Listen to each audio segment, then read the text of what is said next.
diligence dont ça a déjà parlé tout à l'heure Marcel. Qui va regrouper une quinzaine de copains. On s'est dit c'est quand même ça vaut le coup de solliciter nos maîtres spirituels, donc Christophe et Marcel, et en leur demandant finalement qu'est-ce qui est en train de se passer et quel va être l'impact. Notre idée de départ, c'est ça, c'est quel est l'impact sur les pratiques pédagogiques de la période qu'on vit actuellement et donc du confinement. Donc ça, c'est l'idée de départ. Donc, je ne sais pas si vous avez vu sur les réseaux sociaux, mais il y a déjà eu une espèce de causerie entre Christophe et Marcel sur le sujet. Donc, le fameux effet diligence dont ça a déjà parlé tout à l'heure Marcel avec tout le monde. Mais quand même, qu'est-ce qui est en train de se passer? Qu'est-ce qui se joue? Et qu'est-ce que ça va transformer? C'était un peu le sens de nos questions. Et on se demandait, on s'est dit, on va les solliciter pour avoir leur avis sur la question. Et donc, on va aussi partir de cette idée-là, quoi. En fait, en tout cas, c'est ce qui va nous animer. Et ensuite, ben, évidemment, ça a évolué, le confinement. Et donc, il y a eu pas mal de choses qui se sont passées. Et donc, effectivement, en discutant hier avec Marcel notamment, on se dit que finalement, on partirait bien de ce qui s'est passé, en fait, avec ce qu'on a observé dans les pratiques pédagogiques des personnes, et puis ensuite sur demain, quoi. Qu'est-ce qui va se jouer demain et comment va peut-être évoluer la formation à distance, et en se centrant finalement sur les questions d'apprentissage, parce que c'est quand même ça le sujet, c'est qu'est-ce qu'apprennent les gens. Et donc voilà. Ensuite, dans la demande de Marcel et Christophe, c'est pas du tout de faire un truc descendant. Donc c'est vraiment l'idée de, faut pas hésiter alors les couper pas trop, un peu quand même, à les interpeller et finalement qu'on aille vers cette idée de discussion. En fait, ils ont très très peur tous les deux de dire si jamais, parce qu'eux, ils se connaissent bien, c'est-à-dire Christophe, il peut nous faire vraiment l'animateur excellent du Barcamp, et à eux deux, ils vont se renvoyer la balle pendant tout le temps. Mais donc l'idée, c'est pas ça. L'idée, c'est qu'on puisse aller vers nos préoccupations à nous et donc de les recentrer là-dessus. Voilà.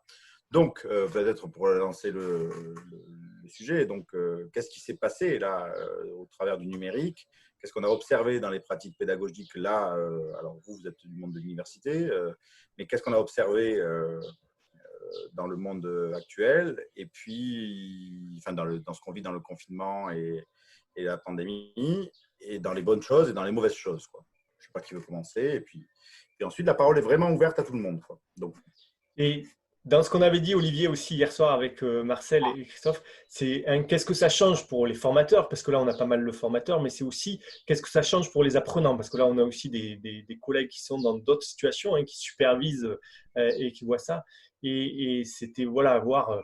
Là, nous, on est dans l'adaptation d'urgence, mais ce qu'on doit regarder, c'est qu'est-ce que ça change aussi pour la personne qui est en apprentissage, quoi.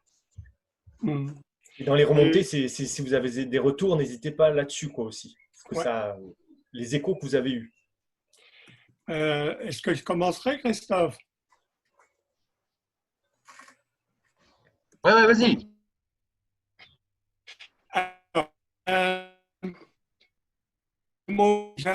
Mais au questionnement d'Olivier, qui est un questionnement d'ailleurs qu'on trouve sur les réseaux, dans la presse, et ça se traduit souvent comme ça.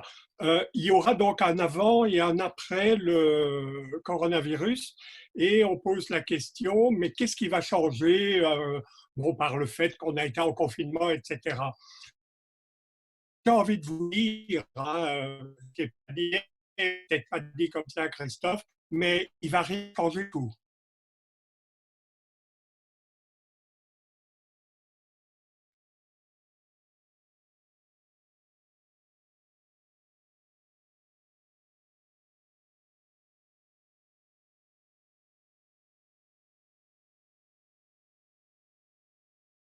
Le virus,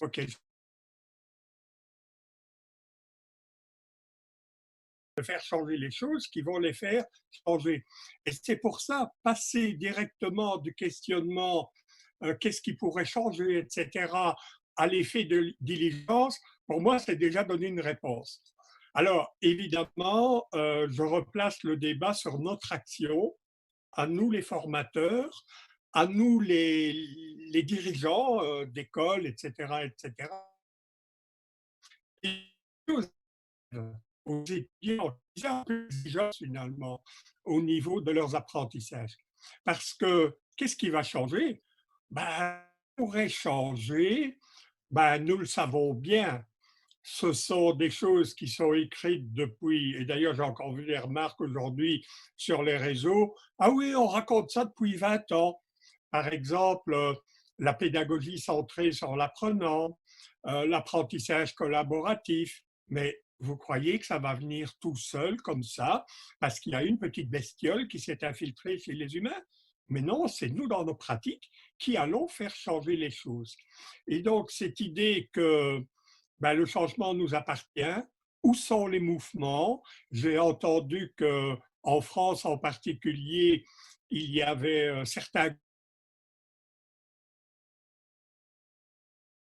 après le confinement, mais quand je relis, on retrouve la même chose, c'est-à-dire une société beaucoup plus basée sur le développement de l'autonomie de l'individu, ce qui veut dire par essence une société beaucoup plus horizontale que ce qu'on a connu avec les sociétés très pyramidales.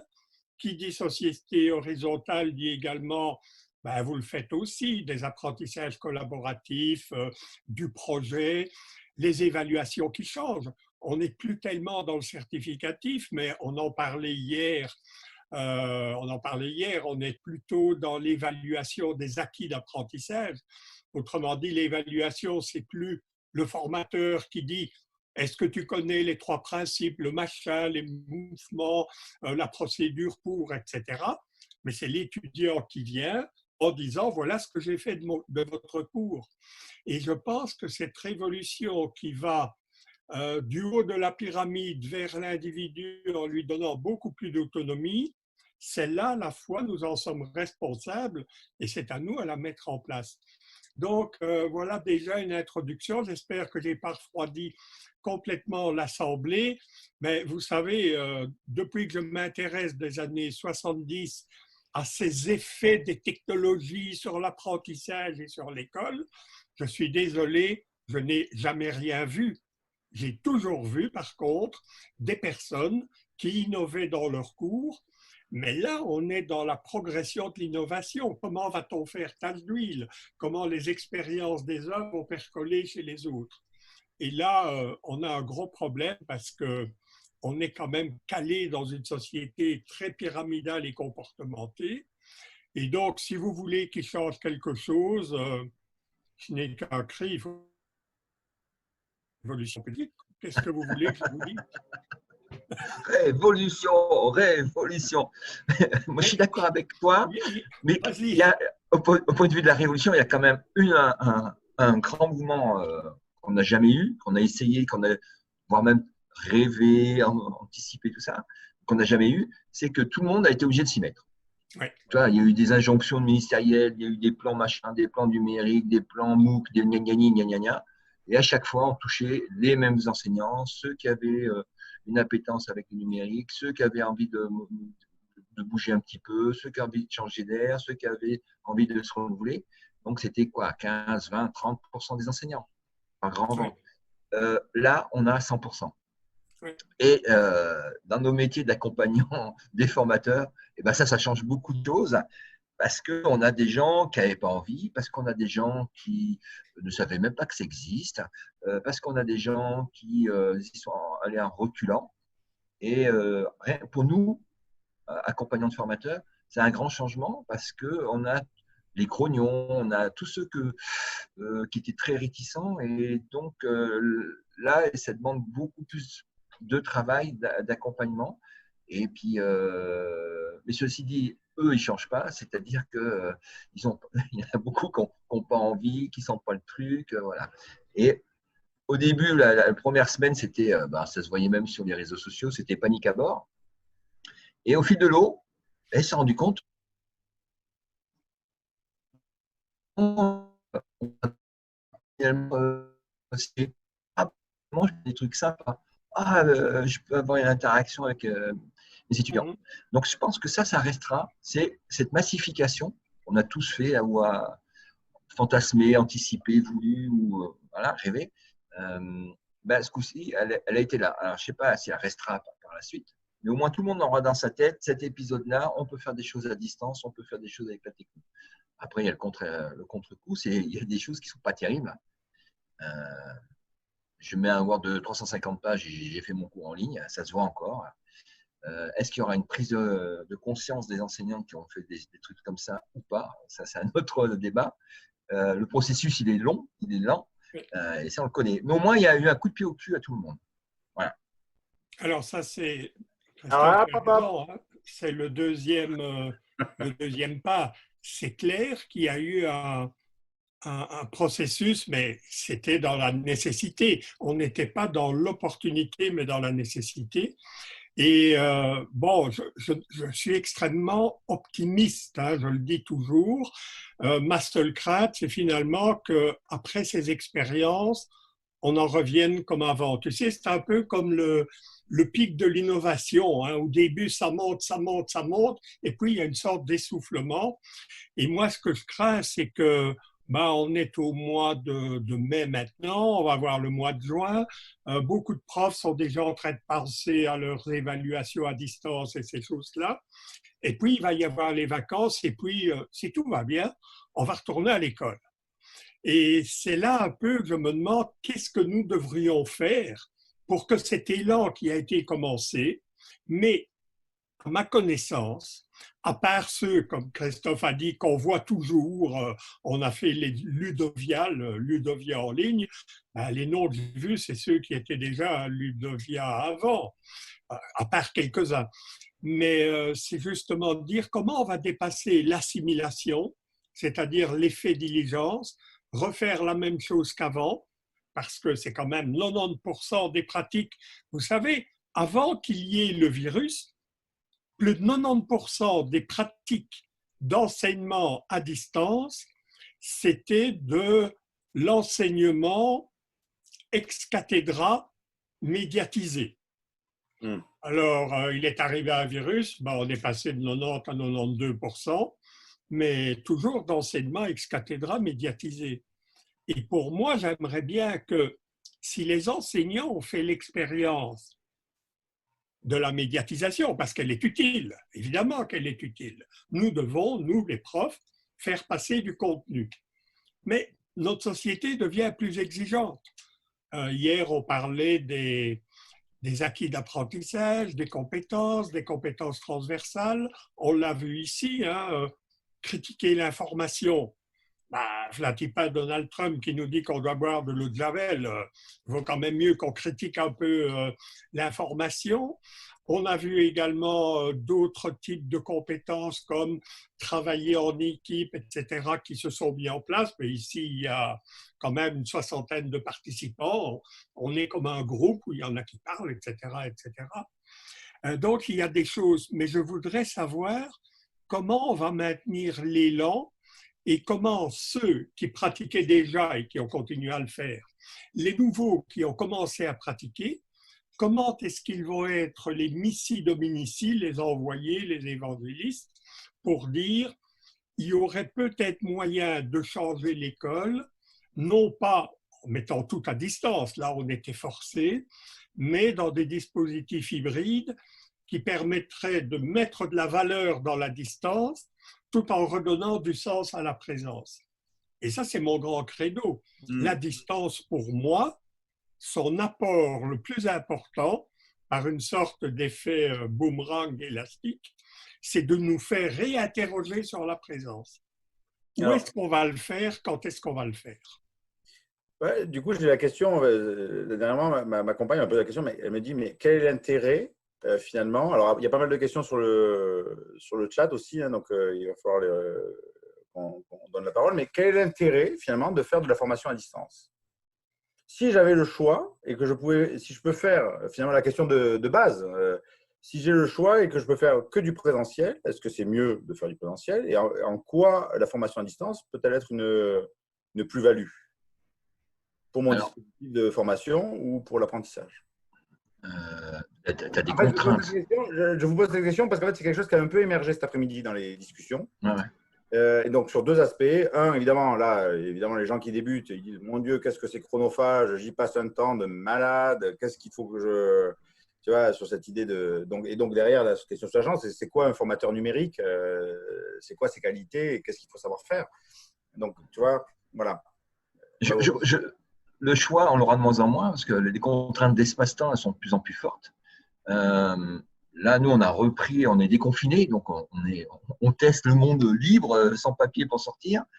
Mais on n'a plus le droit d'être ensemble, on n'a plus le droit d'être en grand groupe, on n'a plus le droit d'être regroupés. Donc, dans les universités, à la rentrée, on sent que les cours en amphi, c'est fini. Alors ici, c'est une petite fac, hein, il n'y a que 3000 étudiants, mais dans un amphi, tu avais entre 100 et 300 étudiants. Donc là, il n'y a plus le choix, on n'aura plus le droit d'être ensemble au même moment, au même endroit, en masse, hein, je veux dire. Donc ça, c'est une contrainte forte. On parlait d'innovation, dans les processus d'innovation, c'est Michel Serres qui dit on innove, l'homme n'innove que s'il y a une contrainte. Donc là, la contrainte espace-temps, elle va être de plus en plus forte.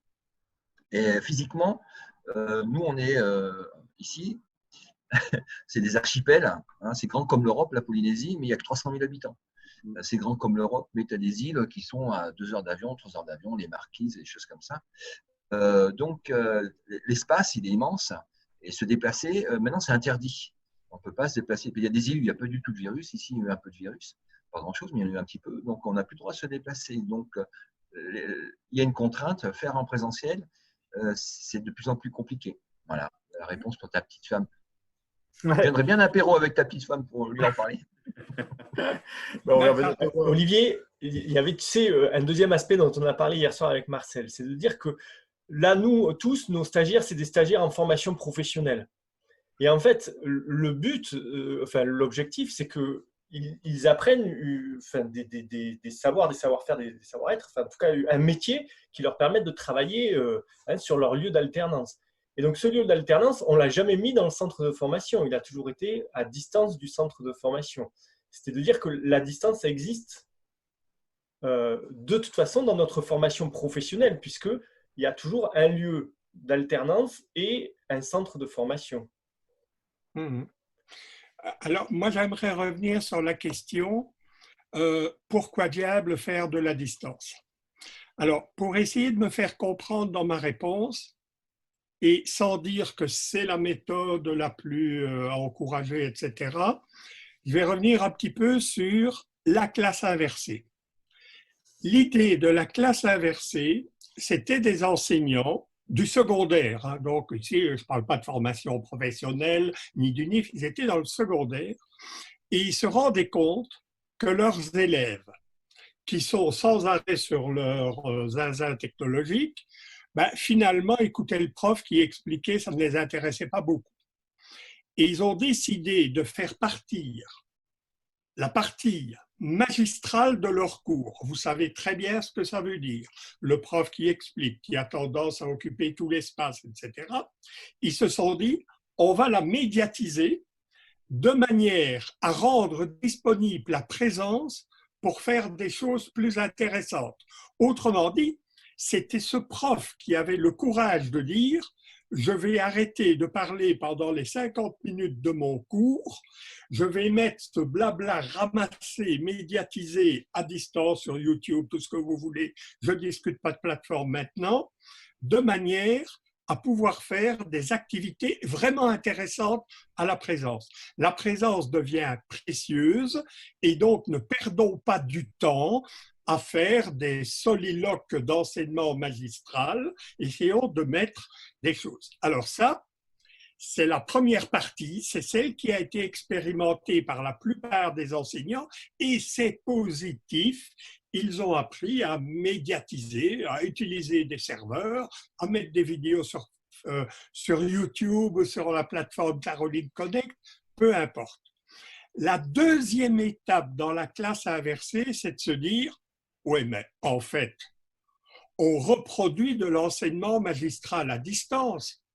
On donne la théorie, maintenant, c'est plus moi qui l'explique, mais les élèves doivent la voir par la vidéo, et on fait les exercices en classe. N'y aurait-il pas moyen, et là je rejoins ce que Pascal a dit, n'y aurait-il pas moyen d'exploiter mieux la distance que de faire simplement du PDF, du Word, des vidéos qui sont balancées sur le serveur? Et là, c'était l'idée de transposer non pas du contenu, mais des activités à distance. Autrement dit, les élèves vont explorer les contextes et quand ils travaillent en alternance, mais bon Dieu, c'est ce qu'ils vont faire la moitié du temps, ils vont explorer des contextes, ils travaillent dans des contextes et il faut leur apprendre à retirer la substance de ces contextes quand ils sont à distance, à explorer la distance pour la ramener une fois qu'ils sont en présence, pour partager leurs expériences, pour modéliser, pour reconstruire, etc. Donc, vous voyez comment on est passé de contenu mis à distance, ce que beaucoup ont fait pendant le confinement, et je le redis, c'est important, nous sommes aussi des transmetteurs de contenu, mais le but n'est pas seulement de médiatiser des contenus, de mettre des contenus sur des médias, mais de développer de véritables activités à distance. De travailler avec, imagine que Pascal, Olivier, Christophe et moi, on soit sur un projet. On doit construire une formation. Nous travaillons à distance, mais ce n'est pas question d'aller lire des contenus pour le moment. C'est une question de construire et de créer des choses, même quand on est à distance. Et pour moi, c'est cette phase-là de l'apprentissage qui préfigure l'apprentissage de l'an 2000. Ce n'est plus aller écouter des gens en présence. Ça, on connaît, ça se faisait au XIVe siècle déjà, on le fait toujours encore. Et donc, je me dis, il faudrait peut-être profiter de la distance, du fait que l'élève soit dans des contextes, dans la famille, dans son village, dans sa ville, dans la bibliothèque, peu importe, pour qu'il revienne en présence et partager des choses. Ça, pour moi, c'est le deuxième type d'exploitation de la distance. Ouais. Donc, oui, c'est ça. Donc, ça devient un atout pour développer de l'activité chez le stagiaire. Et ensuite, il y a un accompagnement plus par petits groupes ou en présentiel, en tout cas. Oui. Sur la base. OK. Alors, on va essayer de reprendre un peu les questions, là, quand même, pour… il y en a peut-être qui découvrent Christophe et Marcel. Donc, j'ai vu, il y a Sylvain. Il y a Sylvain qui a posé une question et curieux d'avoir le retour des stagiaires par rapport à les gens, les apprenants qui subissent eux aussi. Il n'y a pas que les enseignants qui subissent ça, qui subissent de plein fouet cette façon d'enseigner. Alors, ça dépend des conditions dans lesquelles on est placé. Là, on n'est pas tous égaux par rapport à ça. On a parlé de fracture numérique. En France, elle est peut-être moins importante qu'ici. Nous, on a 20 à 30% des gens des étudiants qui n'ont pas Internet chez eux, qui n'ont pas d'équipement. Donc, la proportion est plus grande qu'en France. Et quand tu es confiné et que tu dois partager un écran, ce n'est pas la même chose que quand tu as ton ordinateur dans ta petite chambre tranquille pour travailler. Donc là, on est dans des conditions où ce n'était pas trop préparé. C'était un peu galère au départ. Nous, par exemple, ici, ça faisait 3-4 ans qu'on avait comme projet, ils avaient comme projet de mettre des bandes Wi-Fi dans les résidences étudiants. À cause du virus, ça a été fait en une semaine. Donc là aussi, ça a fait un peu bouger les lignes. J'ai vu dans pas mal d'universités, pas mal d'institutions, des gens qui avaient distribué du matériel, soit en solidarité, soit les universités elles-mêmes, soit des associations.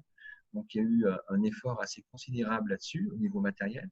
Après, sur l'impact pour les apprenants, c'est un peu trop tôt pour le dire, on n'a pas assez de retours. Tu es un peu dans l'urgence par rapport à ça, il faut un peu analyser ça. Mais l'impression que les premiers échanges, les retours qu'on a, c'est qu'au niveau interaction avec les enseignants, etc., ça a l'air d'aller. Il manque un peu d'activité, comme tu dis, Marcel, c'est souvent trop de la lecture qu'il y a à faire et pas assez participatif et pas assez collaboratif. Et surtout, ce qui manque aux étudiants, c'est de se retrouver entre eux. Donc, on a vu éclore, quand tu ouvres des serveurs visio, tu as des chatrooms, des visio-rooms pour les étudiants où on est là pour déconner, pour se retrouver sur les réseaux sociaux. Dans les groupes, sont beaucoup plus actifs qu'auparavant. Donc, il y a ce besoin aussi de pas d'être en relation uniquement prof-élève, mais les élèves entre eux de se retrouver, discuter entre eux. Ouais. Oui, moi, je pense que, mais là, on sera peut-être impatient, hein. Comme tu disais, Christophe, on n'a pas assez de temps. C'est vrai que pour ma part, je participe pas mal à des discussions comme celles qu'on a maintenant avec des enseignants, certains qui me disent ah, c'est vraiment très chouette, j'ai découvert des trucs, j'ai jamais pensé que c'était possible et tout, et on en revient, on est exalté et tout, et d'autres qui nous disent c'était galère, le serveur n'a pas marché. Bon, tout ça, on connaît quelque part. Moi, ce que j'aimerais bien, c'est avoir l'expérience d'apprentissage des étudiants. Comment ils ont vécu cette histoire-là, non pas d'avoir un cours à distance de temps en temps, parce que dans leur formation, ils avaient des profs qui faisaient déjà des trucs hybrides et des machins comme ça, mais l'avoir 100% du temps, quoi. Et de voir un peu quelle est leur expérience d'apprentissage. Et pour ça, on va devoir avoir des grilles de décodage. Parce qu'il y a des étudiants qui vont nous dire ah, mais c'était très bien, on a reçu des notes très claires, avec des consignes très claires, et le professeur nous a dit exactement ce qu'on avait besoin pour l'évaluation. Ouais, ça va, encore un qui a compris qu'il allait devoir vivre dans un monde incertain. Enfin bon, on ne peut pas tout avoir. Et d'autres qui vont nous dire, bah, nous, on préfère la présence, c'était quand même mieux parce qu'on voyait les autres, etc., etc. Et donc, je pense que ce débat-là, on ne va pas le résoudre. Nous sommes des personnes qui avons besoin de distance. N'oubliez pas, quand on parle de distance, on parle de distance de l'école, ce qui veut dire parfois aller retrouver les siens.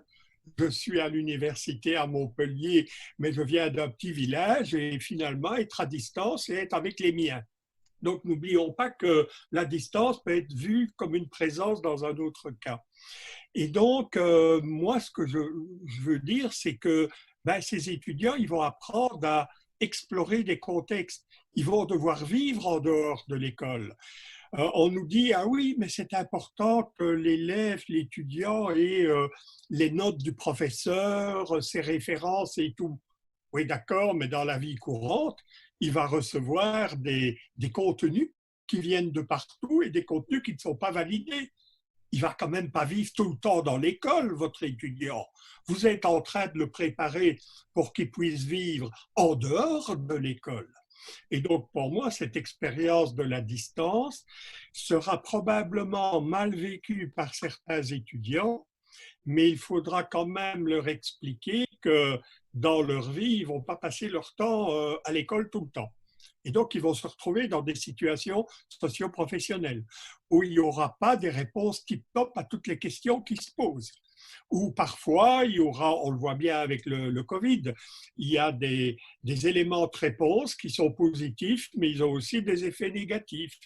Ben oui, je pense que c'est ça que nos étudiants doivent apprendre en allant à la rencontre avec des contextes qui ne sont pas apurés, si vous voulez, comme ceux de l'école.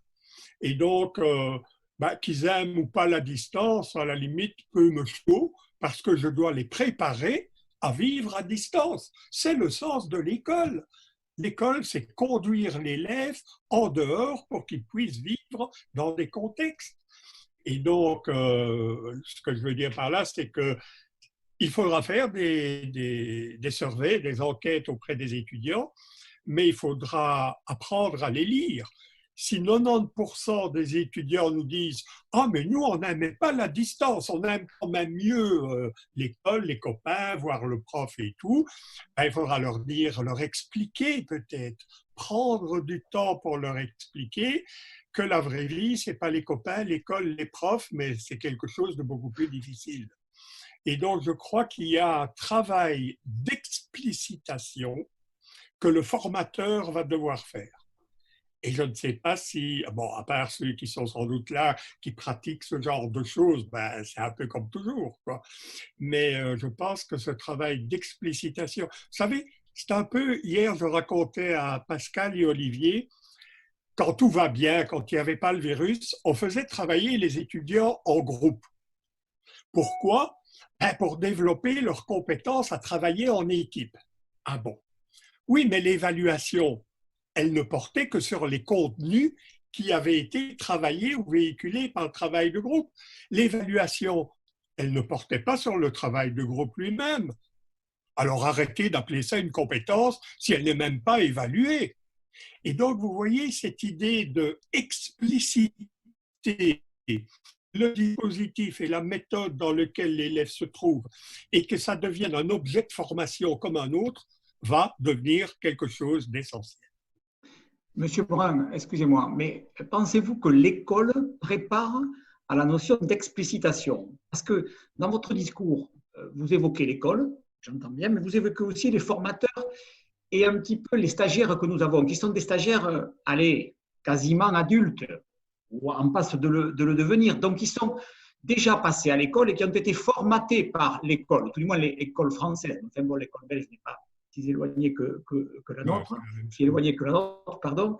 Alors, est-ce qu'il n'y a pas un changement aussi de paradigme à avoir pour que nos stagiaires comprennent bien ce sens-là et qu'ils se sentent à l'aise? Est-ce qu'il n'y aurait pas l'obligation d'avoir une sorte de transition, si j'ose dire aujourd'hui, en termes de réalisme, entre la sortie de l'école et l'entrée dans la formation, dans nos formations à visée professionnelle, pour les préparer intellectuellement, j'allais dire, à la réflexion et à la différence d'appréciation de la formation à laquelle la formation à distance les mènerait et la formation professionnelle aussi les amène. Mais moi, je suis tout à fait d'accord avec ce que vous dites, mais je ne vois pas pourquoi ça devrait se trouver à la transition entre l'école et le monde socio-professionnel. Je pense que ça doit se trouver dans l'école. Et donc, quand ils sont à l'école, ils doivent aussi aller explorer les contextes et il faut que l'enseignant leur explique pourquoi on les envoie hors de l'école. Et je pense qu'à distance, ils vont devoir revenir à l'école. On parle de la formation toute la vie durant maintenant. Et donc, ça va être des allers-retours entre les centres de formation et les contextes socio-professionnels qui vont se généraliser quelque part. Et donc, je pense vraiment que l'explicitation, le débriefing, vous envoyez les élèves, les étudiants, les apprenants dehors. Vous les envoyez observer des pratiques. Mais bon Dieu, quand ils reviennent, il faut qu'il y ait un temps significatif qui soit utilisé pour débriefer qu'est-ce qu'ils ont observé, etc. Et la théorie ne devrait pas précéder cette observation de la pratique, mais venir comme une clé de lecture des pratiques qu'ils ont observées. Autrement dit, dans la méthode, on revoit l'ordre habituel, la théorie, la pratique. À quoi ça sert cette théorie, tu verras plus tard, hein, en gros, pour passer peut-être à des agencements entre la théorie et la pratique qui sont beaucoup plus techniques. Oui, Laurent, vas-y, c'est envie de réagir. Ouais, non, mais j'entends bien et je souscris complètement à votre discours. Moi, la difficulté que je vois aujourd'hui en termes de réalité, et pour avoir été prof de PS pendant très longtemps, c'est de voir un petit peu la problématique aujourd'hui de l'éducation nationale par rapport à ce que nous évoquons ce soir.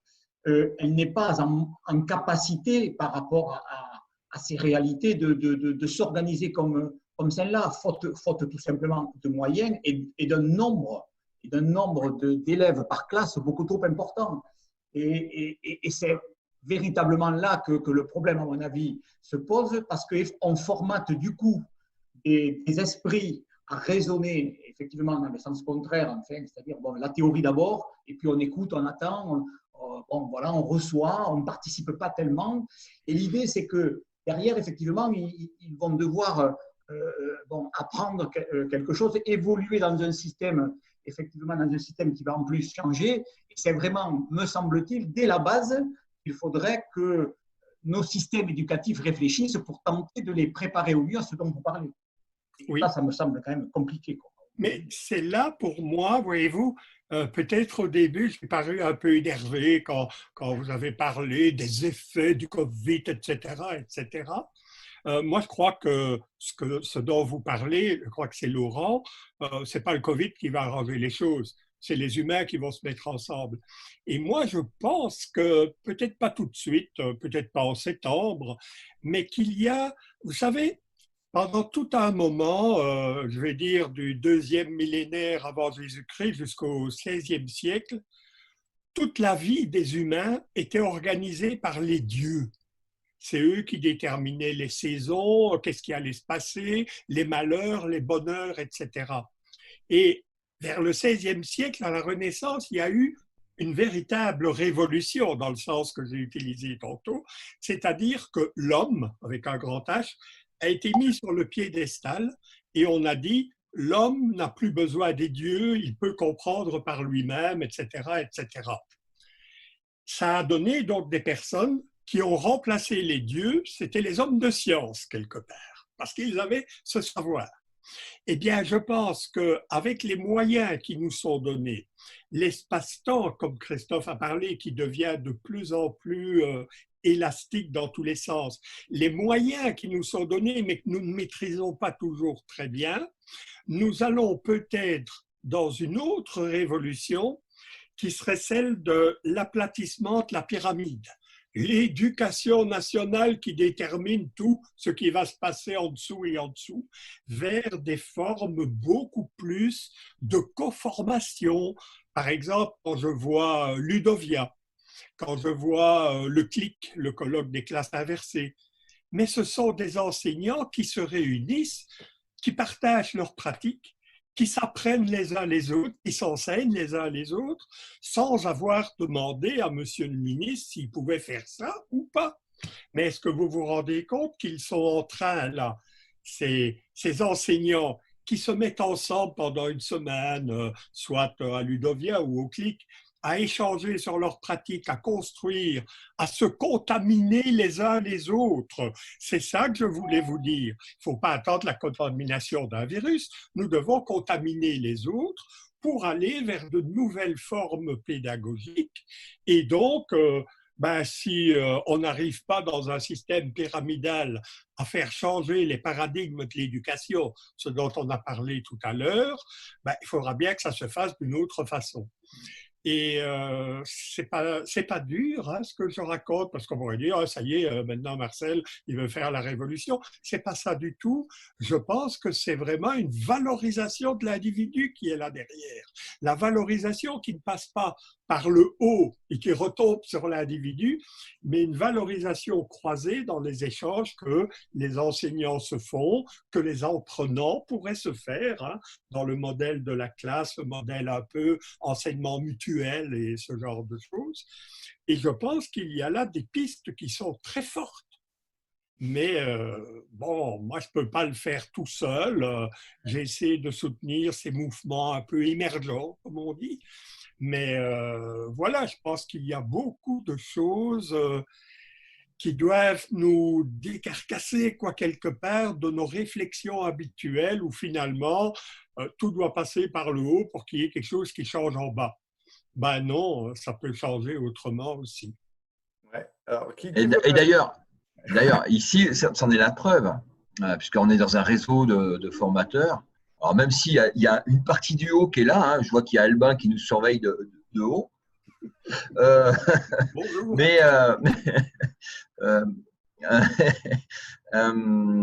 Non, c'est un réseau ici, hein, Olive. Tu m'aurais dit il y a quelques années, on va faire le séminaire en ligne quand on se voyait sur le bord de l'Atlantique, là-bas, sur la terrasse de l'école de surf. C'était chez toi, Sophie, c'était dans quelle ville déjà? C'était.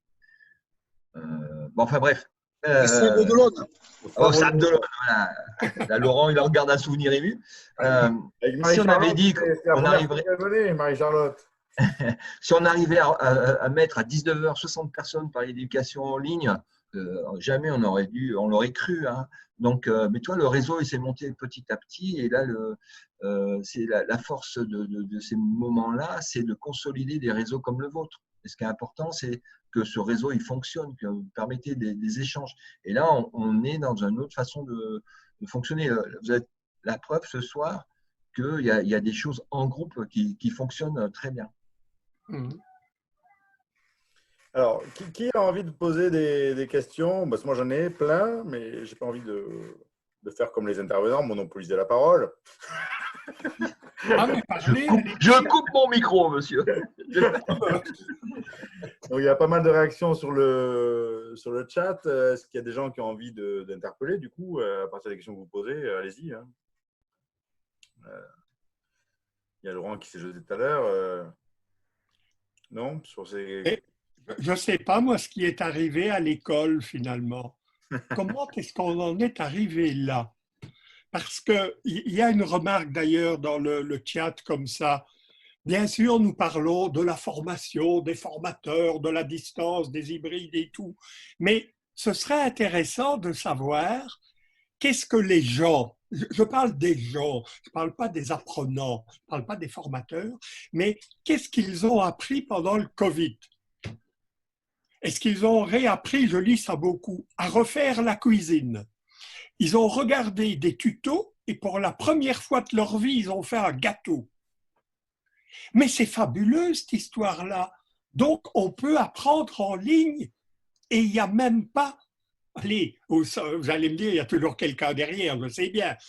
Mais la personne qui va voir YouTube et qui apprend à faire un truc, que ce soit un bricolage de la cuisine, ou même il avait envie d'apprendre l'histoire des croisades, il a été chercher des trucs, je ne sais pas quoi, il l'a fait. Alors pour moi, il y a peut-être cette réflexion sociale qui sort de l'école. Peut-être que notre école n'est pas adaptée du tout à la société qui vient.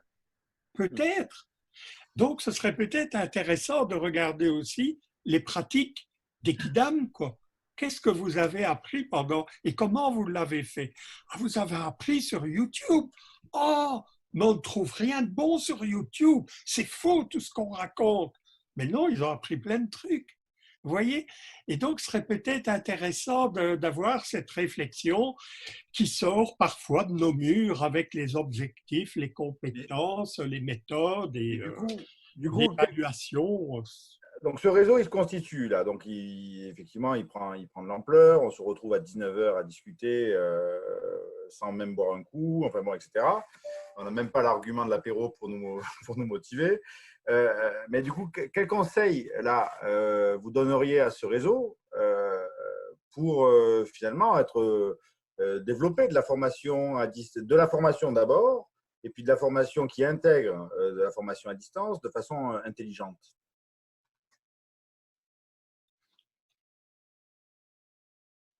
Je ne sais pas qui veut répondre, moi j'ai des idées là-dessus, mais Oui, j'imagine. Répondre. Aussi, j'en ai. Le sens du réseau, ce n'est pas toujours non, parce que, je te dis ça, Marcel, parce que en fait, ça fait référence aussi à la discussion d'hier, c'est-à-dire l'angoisse du formateur devant son ordinateur, là, en train de dire, bon, je fais de la formation à distance, ok, j'ai compris ce qu'a dit Marcel, je comprends ce que dit Christophe, il faut partir un peu l'aventure, le collaboratif, la construction des savoirs. Bon, quand ils sont dans la salle, j'arrive un peu à maîtriser mon espace, justement. Quand ils sont en ligne, c'est un peu l'angoisse, quoi. Et finalement, où est-ce que m'amène ce contenu-là? D'évaluer les connaissances avec un quiz tranquille et par rapport à un contenu que j'ai mis à disposition. Y compris par rapport à ce dont on parlait hier, de l'évaluation des stagiaires qui peuvent être demandeurs, de dire oui, mais bon, là, ils nous ont fait travailler, mais finalement, à aucun moment, ils nous disent si c'est bien, si c'est pas bien, etc. Ben, tu vois, il y a aussi cette idée-là derrière quand je pose cette question-là. Et il y a voilà, donc c'est quoi faire de la formation intelligente demain? Vers quoi on doit comment y aller? Enfin, tu vois, quels conseils Oui, ben, moi je pense qu'il y a deux mouvements. Le premier, vous savez, c'est ce que je dis toujours, je crois que dans mes conférences, je le dis toujours, on ne peut pas apprendre à la place de quelqu'un. Et pourtant, en français, on dit je vais t'apprendre à, aujourd'hui je vais vous apprendre à. La réponse est non, vous vous trompez malheureusement. Désolé les francophones, mais ce verbe n'est pas correct. Vous allez enseigner et apprendre, c'est celui qui est en face de vous qui va le faire. Ça, c'est la première chose. Donc, si vous traduisez cela au niveau de la formation de formateurs, vous devez conclure que vous ne pouvez pas apprendre à la place de vos formés, futurs formateurs ou tout ça. Donc, il faut les mettre dans des situations où ils vont pouvoir apprendre. Ça, je vous le jure, je crois que les gens ici ne le savent peut-être pas, en tout cas pas tous. Moi, je ne suis pas pédagogue ni des sciences de l'éducation. Hein. Je suis un physicien, physique nucléaire et tout. Et je suis passé par cette étape-là en me disant, mais mon Dieu, tout ce savoir que j'ai mis dans ma tête, mais je suis le seul qui est capable de l'expliquer à mes étudiants. Et ça m'a mis des années. Et j'ai essayé un petit bout. Et un jour, je me suis dit, ben, cette partie-là du cours ou de la formation, je ne vais pas la donner, hein, on donne cours, hein, c'est très clair, je ne vais pas la donner, mais je vais demander à mes étudiants en groupe de préparer un truc, d'en faire un petit exposé, maintenant on dirait d'en faire une petite vidéo et de la soumettre aux autres. Et je suis tombé sur mon derrière parce que j'ai vu que ça marchait. La première chose, je pense, c'est faire preuve d'humilité. Vous n'êtes pas les seuls détenteurs de vos savoirs. Et donc, mettre les gens dans des situations où ils vont apprendre, ça c'est important. Autrement dit, c'est ce que moi j'appelle le principe d'isomorphie. Former, je vais employer d'autres mots pour me faire comprendre, former les enseignants comme on voudrait qu'ils forment leurs élèves.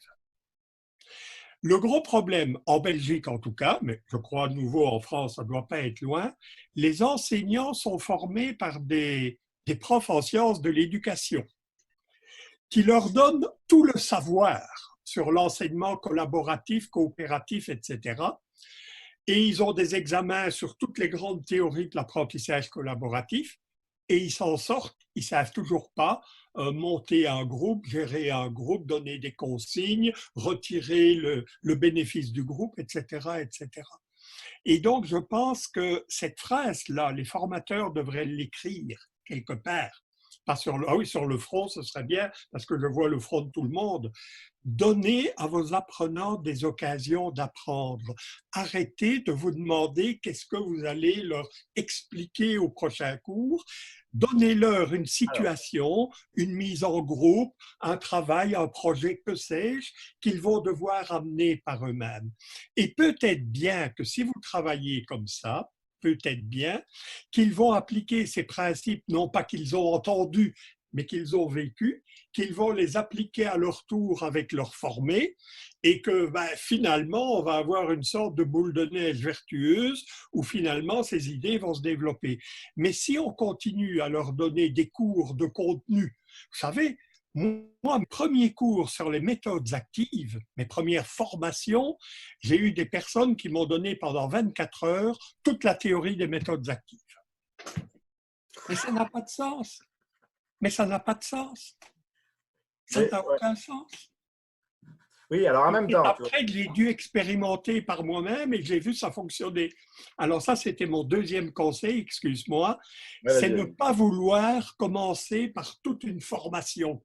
On va monter toute la formation. Pourquoi pas partir d'un module, le module de 2 heures quelque part, pour lequel vous avez pas mal de ressources, où vous avez déjà vu des collègues le faire, etc.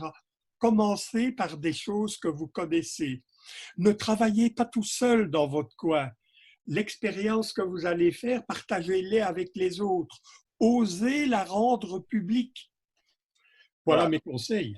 Je ne sais pas si mon pote Jean-Jacques il est là, mais en ce moment, du coup, nous, évidemment, on sort d'une séquence de formation en ligne, là, c'est surtout lui, parce que moi, je ne m'en suis pas trop occupé, mais qui était sur, on leur a fait produire, je t'en parlais hier, des analyses techniques en ligne, etc. Donc, cette idée, on les met en action, ils vont trouver de la ressource, ils vont produire, etc. Bon. Alors, 2 effets. Un, du côté des stagiaires, c'est de dire, bon, ben oui, mais quand est-ce que vous nous dites si c'est bien ou si c'est pas bien?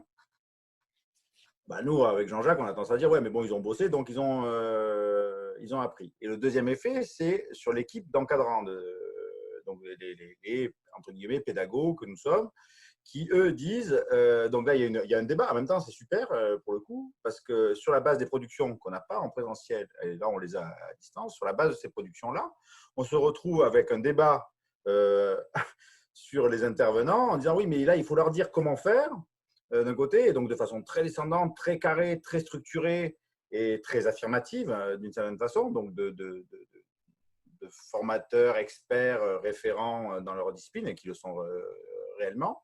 Et de l'autre, plus des Jean-Jacques et Yves qui disent non, mais là, ce qui compte, c'est la posture, ce qu'on va changer chez eux, et de toute façon, ils vont construire leur apprentissage, et ce qui compte, c'est qu'ils aient bossé. Voilà. Et donc là, il y a la confrontation au niveau de… Enfin, la confrontation, le débat qui, du coup, est riche au niveau des formateurs.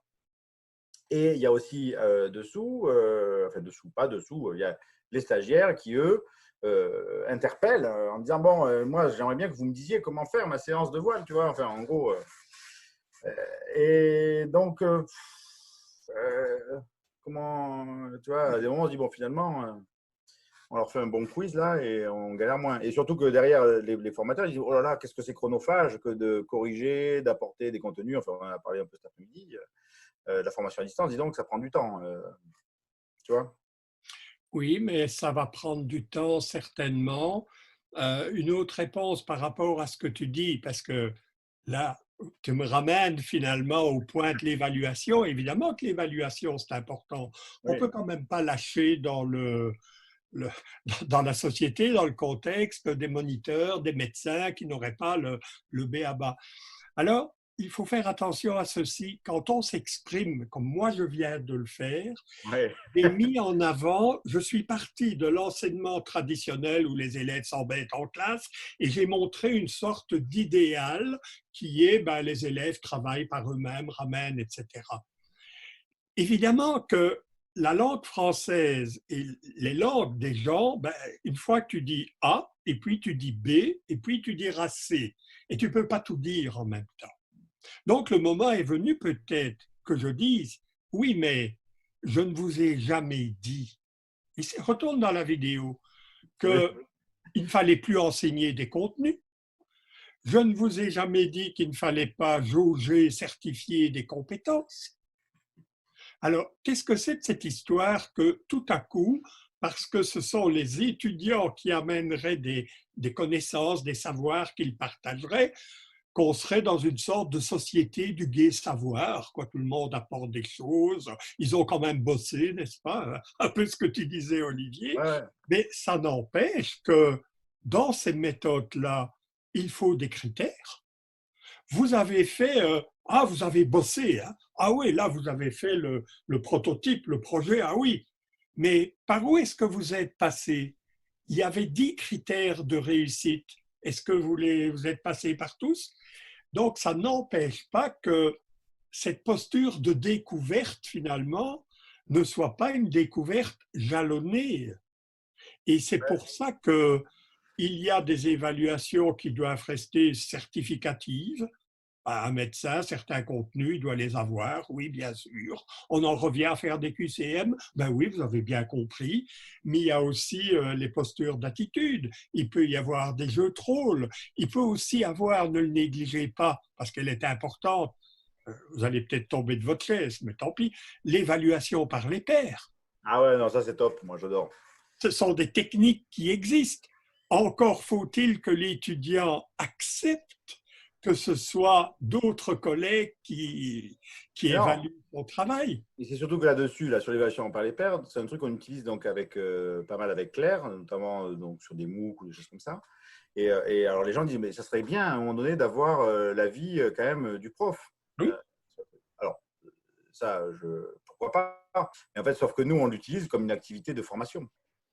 C'est-à-dire pour nous, c'est un moyen de les sortir de leur zone de confort, d'être obligés d'aller consulter les contenus pour pouvoir évaluer le travail du copain. Et surtout, à des moments, alors là, c'est en plus sur des nuages. Alors, un coup, est-ce que c'est le bon nuage ou pas le bon nuage? C'est compliqué.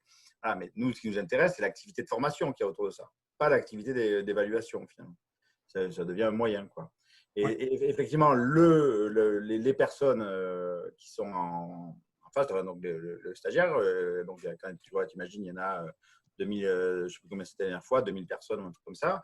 Bon, évidemment, qu'on ne regarde pas toutes les photos de tout le monde. Et eux, ils disent, mais il faudrait quand même avoir la réponse juste, quoi. Alors, bon, il y a toutes les modalités, donc ceux qui ne sont pas d'accord.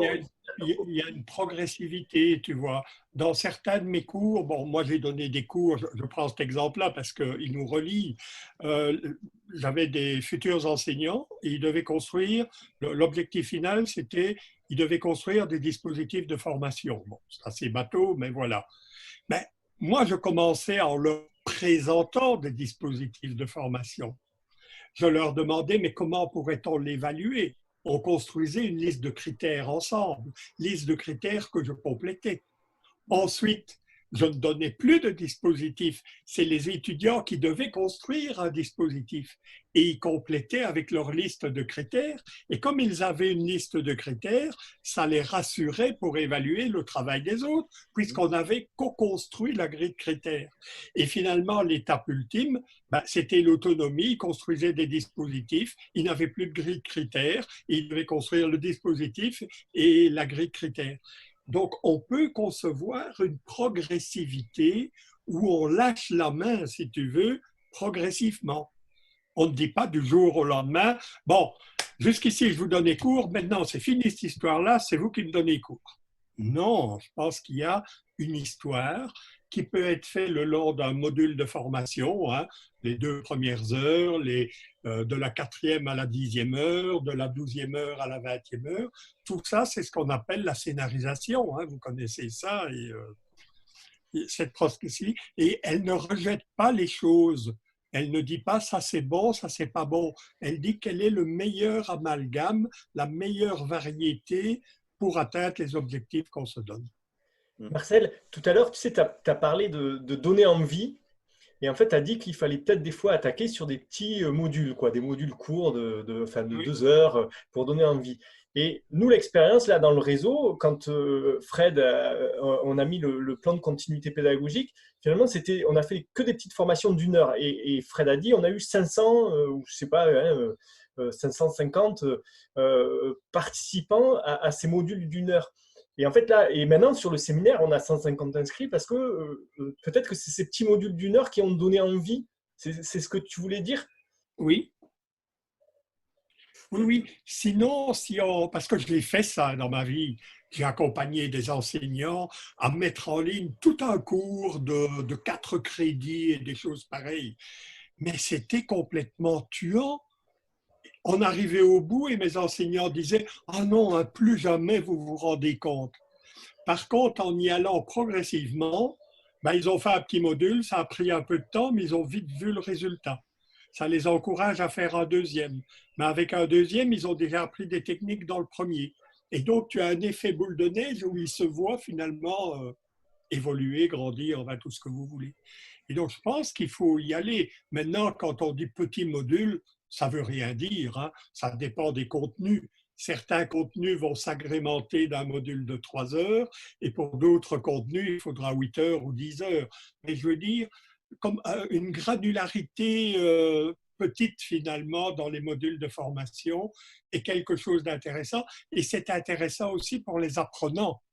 Hein, quand ils ramassent une cartage de vidéo qui fait 1 heure et demie, vous êtes d'accord avec moi de dire qu'il vaut beaucoup mieux qu'il ait 3 ou 4 modules de 10 minutes entrecoupés de lecture ou d'activité. Ouais. Alors, est-ce qu'il y a des questions dans la salle? Moi, j'aurais tendance à penser, je reprends la parole par rapport à ce qui a été dit, qu'on a quand même de la chance sur Jeunesse et Sport. Venant de l'éducation nationale, ayant un petit peu aussi connu l'enseignement supérieur, on a quand même beaucoup de possibilités et pas mal de moyens pour fonctionner dans ce sens-là. Alors, tout dépend bien entendu de notre philosophie personnelle aussi, bien évidemment, en tant que coordonnateur de formation, mais on a tous les moyens pour le faire, la formation professionnelle, la formation à distance, la possibilité d'avoir de petits nombres, je le redis, c'est quand même important aussi, la possibilité d'avoir des tuteurs, la possibilité d'avoir d'autres formateurs. Quand on regarde le nombre d'intervenants pour un stagiaire, c'est quand même énorme ce que l'on peut faire en termes d'accompagnement et tous les scénarios pédagogiques qu'on peut mettre en œuvre dans le sens des méthodes actives et de manière à donner du sens, mais aussi dans l'idée de partir de ce que le stagiaire fait. Et j'avoue franchement que si moi j'ai basculé sur Jeunesse et Sport, c'est parce que j'avais perçu cette autonomie, enfin, cette possibilité-là et l'autonomie pédagogique qu'on peut avoir et qu'on ne retrouve peut-être certainement pas dans d'autres systèmes éducatifs, dans les systèmes éducatifs cousins, voisins, enfin, je veux dire, qui sont à côté de nous et qui, je me répète un petit peu malheureusement, ne mettent pas dans cet esprit-là, ou tout du moins ne forment pas ces esprits, dans cet esprit-là, les jeunes, alors qu'ils ont la responsabilité de les former à la base. C'est ça. Enfin, voilà. On est d'accord. Alors, est-ce qu'il y a d'autres remarques? Non, qui voudrait intervenir? Oui, ouais. Je voudrais intervenir sur l'approche qu'il faut prendre parce que j'ai l'impression que nous ne prenons pas très en considération le nombre de temps qu'il faudrait passer avec les enseignants dans une formation à distance. Que nous soyons dans une formation qui se fait de manière synchrone ou alors asynchrone, je crois que le hic, c'est de laisser les enseignants isolés. Et comme mon prédécesseur l'a dit tout à l'heure, c'est pourquoi il faut tenir compte du nombre. Plus on est le nombre élevé, certains vont se décourager, peut-être ne pas être trop pris en considération. Et généralement, le tout se joue au niveau du scénario d'apprentissage. Qu'est-ce qu'on va faire? Comment est-ce qu'on va y parvenir? Et surtout mettre l'accent sur l'autonomie. C'est pourquoi, à ce moment, on fait plus allusion au constructivisme et au socio-constructivisme. C'est-à-dire, l'apprenant est appelé à apprendre déjà lui seul. Ensuite, il est mis dans les travaux de groupe. Et cela se fait de manière scalaire, de telle sorte qu'il a des activités qu'il doit mener à certains moments précis. Ça veut dire qu'on met sur pied la pédagogie de la classe inversée. On lui donne les ressources, on lui donne le cours. Bon, comme on le disait tout à l'heure, la formation à distance ne vient pas rompre systématiquement avec les méthodes traditionnelles. Les contenus existent et d'autres ressources. Ça veut dire qu'on lui donne le contenu et on lui donne des ressources qui pourront lui permettre d'approfondir ses connaissances. C'est à l'issue une fois qu'il a pris à tâche avec toutes les ressources qui ont été mises à sa disposition, le tuteur, lors des rencontres synchrones ou asynchrones, n'intervient que pour renforcer les notions qui ont été peu ou pas comprises. Voilà à peu près ce que j'avais comme intervention. Mais c'est vrai que tu as raison, c'est une remarque qui vient souvent le temps que ça prend. Bon, évidemment, si on doit rentrer dans les paradigmes d'apprentissage, etc., dans les méthodologies, dans la technologie et la technique tout simplement de l'enseignement en ligne, évidemment, ça fait déjà beaucoup. Maintenant, ce que je vous ai dit, mais c'est comment ça se fait qu'on ne commence pas beaucoup plus tôt et diable, que fait-on en formation initiale des formateurs? Je pense qu'il faudrait commencer à ce moment-là. Mais j'ai envie de vous dire que c'est un peu une blague, une joke, mais ça n'en est pas une.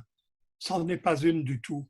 Vous savez, je vous l'ai dit, moi j'ai commencé avec des cours très magistraux et j'ai lâché du lest un petit peu. À la fin, les derniers cours que je donnais pendant des années, mais allez, les 10 dernières années de mes cours, sincèrement, mais je ne foutais plus rien. Qu'est-ce que vous me racontez avec le temps que ça prend?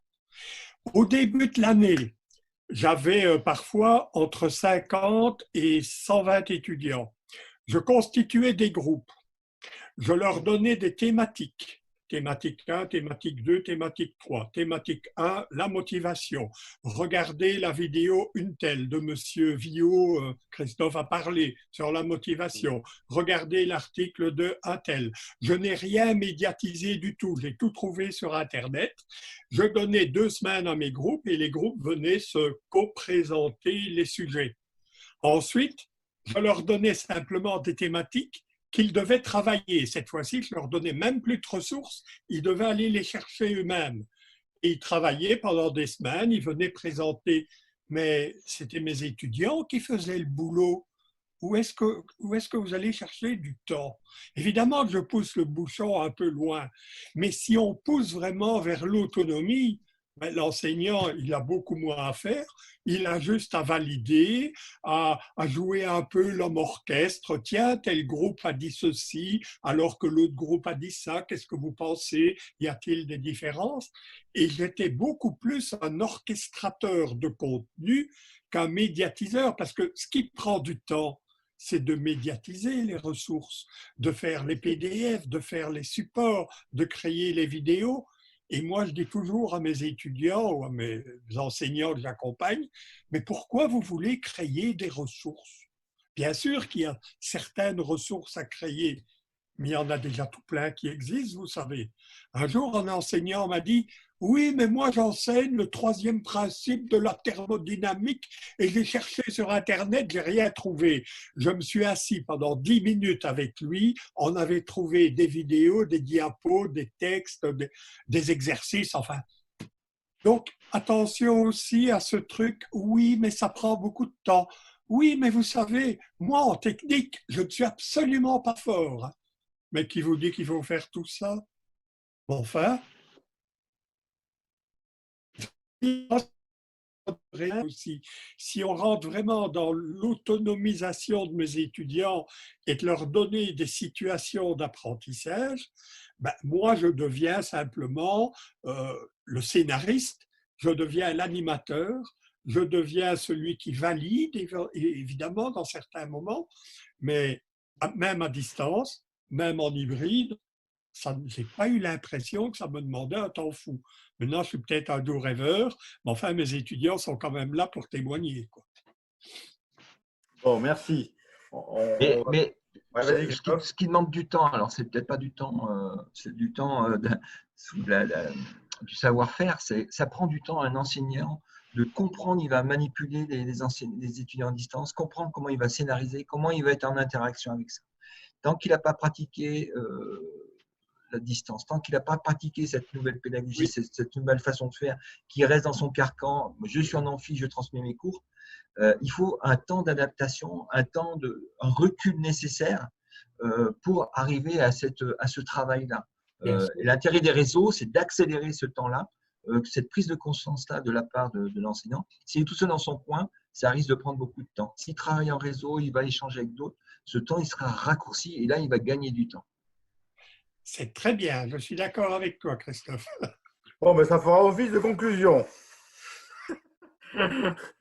Parce que bon, vous arrivez, là, comme ça, vous êtes tout frais, tout chaud patate, mais nous, on y est depuis 14 heures, là, en vision. Ah ouais, chaud patate. En plus, il a bien introduit le marquant de demain soir sur l'évaluation. Exactement. Merci, Marcel. L'évaluation avec Christophe à 19h. Sur l'évaluation, les différentes formes d'évaluation. Oh, le teasing. Ouais. Non, ben bon, on va vous remercier quand même. Vraiment, merci beaucoup. Ça a été une envolée par rapport au concret qu'on a eu avant sur des scénarios et tout qui étaient construits. Là, on a eu un peu en disant, hey, les gars, là, chez vous, faites des trucs, testez, expérimentez et ça va être sympa. Et à mon avis, c'est bien l'idée. Donc voilà, donc merci beaucoup Marcel, merci Christophe. Alors là, j'avais le WhatsApp à côté là, des organisateurs sur le téléphone là, qui me disaient Olivier, sois sérieux jusqu'au bout. Donc, il y a quand même, alors n'oubliez pas de remplir la fiche d'émargement. Voilà, ça c'est important. Ensuite, dans le tableur, là, avec toutes les salles, etc., il y a Fred qui a créé un tableur sur les groupes. Alors, je peux peut-être le présenter, Fred, si tu veux, rapidement. Rapidement, on a proposé… Et merci Marcel et Christophe, si vous voulez rester, vous êtes des… Oui, mais… Je vais vous quitter, chers amis. Toujours au plaisir de Merci Marcel, c'était top. vous voir. Merci Marcel. C'est un plaisir. Et ce qui m'a fait beaucoup plaisir, je l'avais dit hier à Olivier et à Pascal, du temps. Je fais on sur mon diapo et hop, c'est parti, c'est parti, c'est parti. Et comme je connaissais bien quelques compères qui sont là, je leur ai dit, écoutez, j'ai essayé sans diapo du tout, hein, vous êtes d'accord? Ils m'ont dit, ben oui, évidemment.